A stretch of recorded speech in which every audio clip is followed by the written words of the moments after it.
o'zini sog'ligi bilan jiddiy shug'ullanmoqchi bo'lgan kishi quyidagi 3 ta narsani tuzatish bilan buni bajaradi.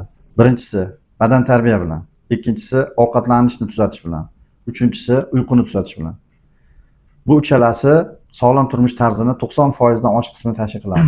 Badan tarbiya kishini kundalik passiv va aktiv harakatlarini yig'indisi hisoblanadi. Passiv harakatlarning yig'indisi ham taxminan 5 kilometr atrofida piyoda yurish kabi bir o'lchovli narsa bilan o'lchanishi kerak. Ikkinchisi, faol badan tarbiya bilan har kuni terlashgacha shug'ullanish kerak. Va bunda tananing barcha mushaklari qatnashishiga harakat qilish kerak. Mushaklarga yuklama berganda, mushaklarga ham statik yuklama berish kerak, ham dinamik yuklama berish kerak. Ikkinchisi ovqatlanish. Ovqatlanishni tuzatish 3 xil narsani tuzatish bilan bo'ladi. Birinchisi ovqatning miqdorini tuzatish. Ovqat miqdori to'g'ri, ko'p yoki kam bo'lishi mumkin. To'g'ri bo'lganda tana massa indeksi to'g'ri bo'ladi. Masalan, 175 santimetrlik kishining bo'yi, vazni 75-80 kilogramm atrofida bo'lsa, bu ovqatning massasini taxminan to'g'riligini bildiradi. Ikkinchisi ovqatni tarkibini tuzatish.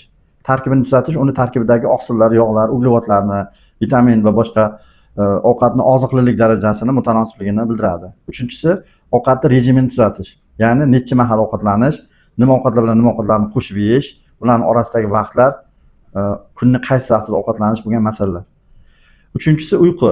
Uyquni tuzatish, uyquni vaqtini belgilash, uyquni miqdorini belgilash bilan bo'ladi. Uyqu asosan tungi uyqu bo'ladi.